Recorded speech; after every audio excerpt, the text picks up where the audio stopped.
안녕하세요. 최일런 쭈TV입니다. 오늘 소개할 책은 노화는 세포 근조가 원인이다 입니다.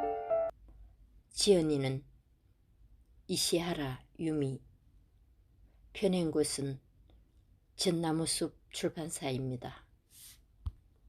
저자는 일본의 의학박사, 세계적인 장수마을 코카서스 지방과 스위스 베너 병원에서 자연요법을 연구했다. 현재 이시하라 클리닉 원장으로 있습니다.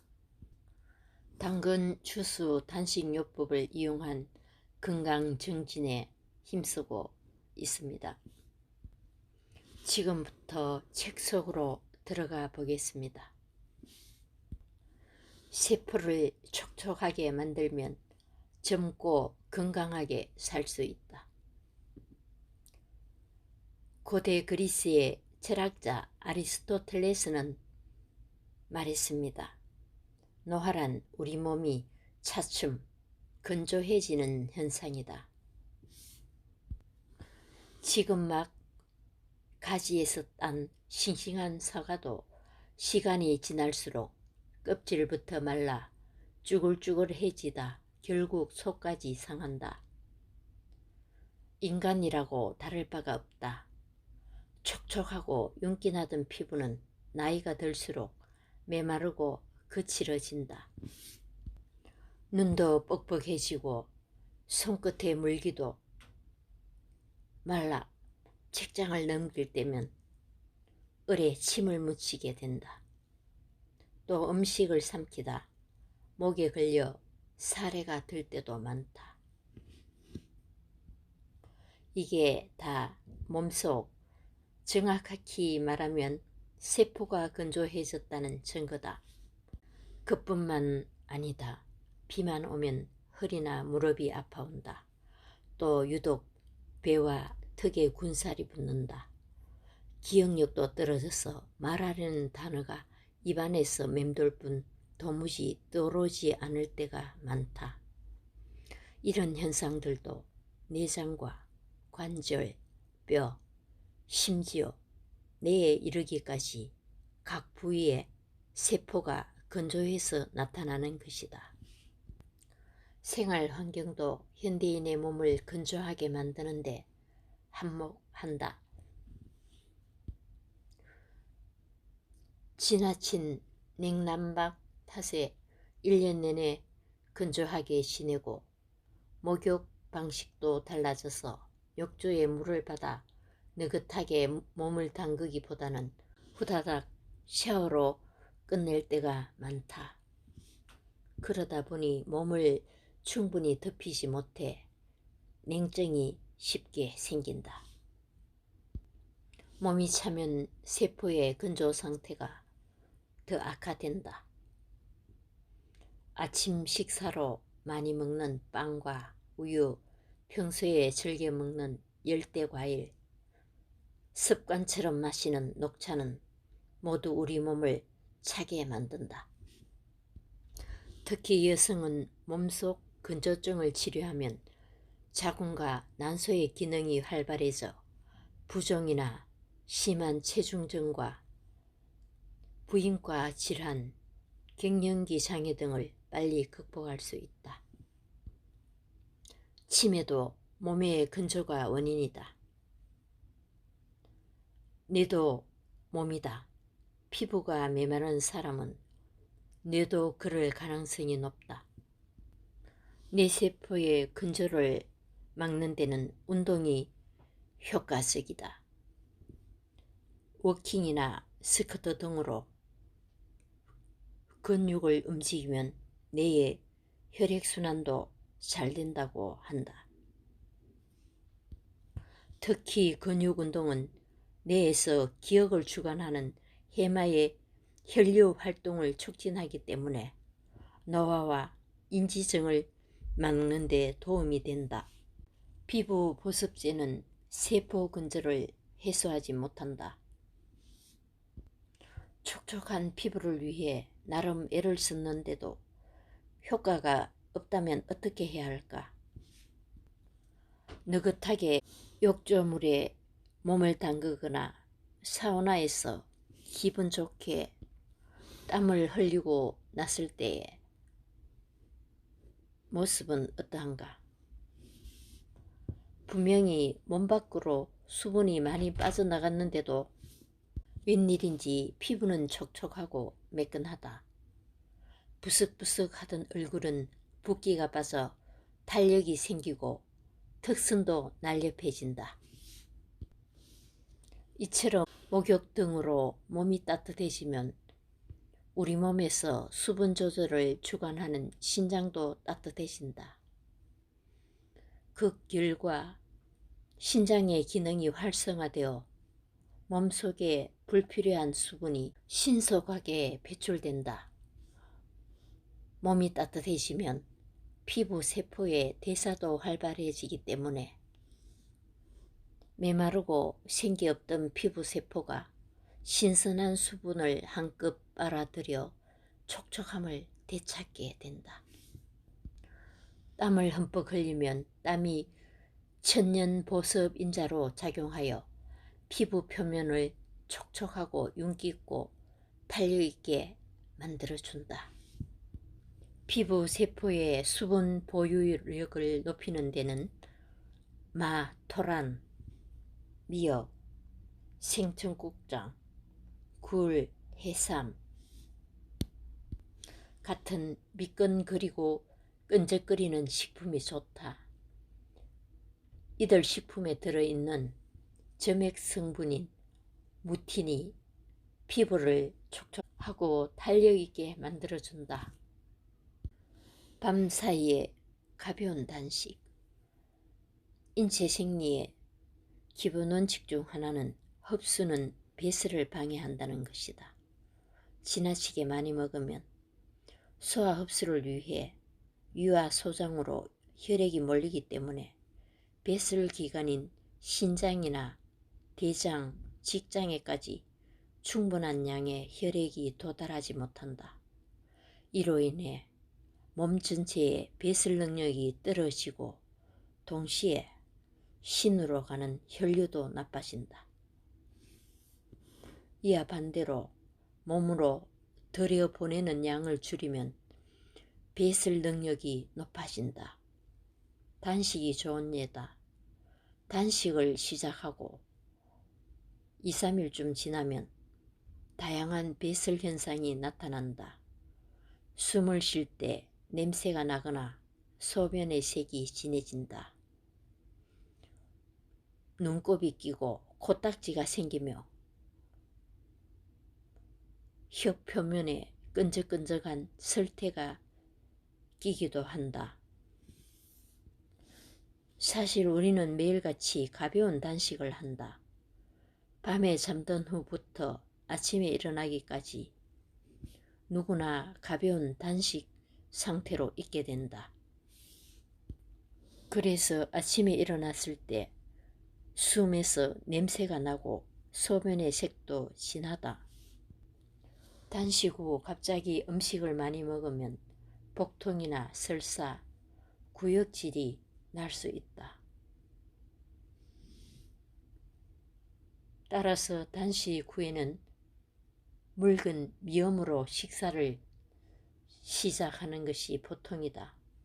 다음 날은 미음을 좀 되직하게 해서 먹고 그 다음 날은 죽을 먹는다.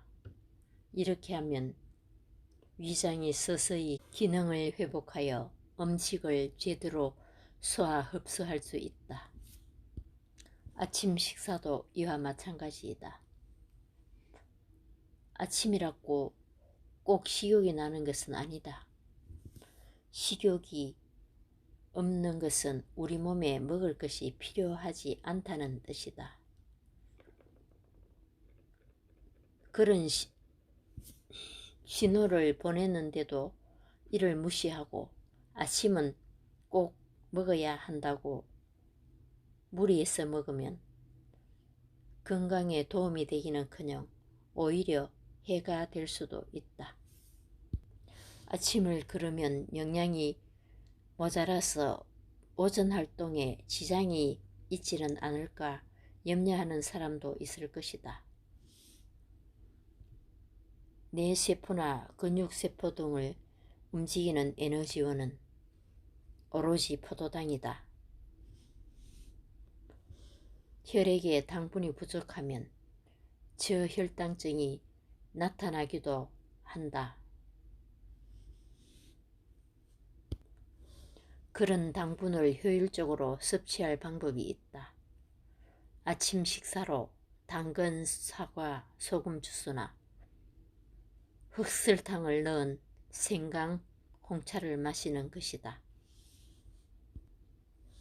오전 활동에 필요한 당분과 비타민을 섭취하면서 위장에 부담을 주지 않는 식사법이다.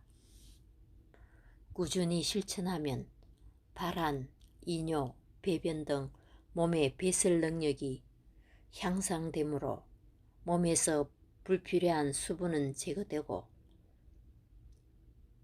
본래 수분이 필요했던 세포는 촉촉해진다. 점심은 단식을 마쳤을 때 먹는 죽 정도의 가벼운 식사면 충분하다. 저녁에는 좋아하는 음식을 먹으면 된다. 이때 양은 지나치게 제한하지 않아도 된다. 하루 총 섭취 열량이 평소보다 줄었으므로 저녁에는 식사량을 지나치게 제한하지 않는 것이 좋다. 이와 같은 노화를 늦추는 하루 식단과 식사법을 실천하면 건조해진 세포의 수분 흡수력을 되찾아 노화를 늦추는 가장 빠르고 효과적인 방법이 될 것이다. 욕조 목욕의 효과.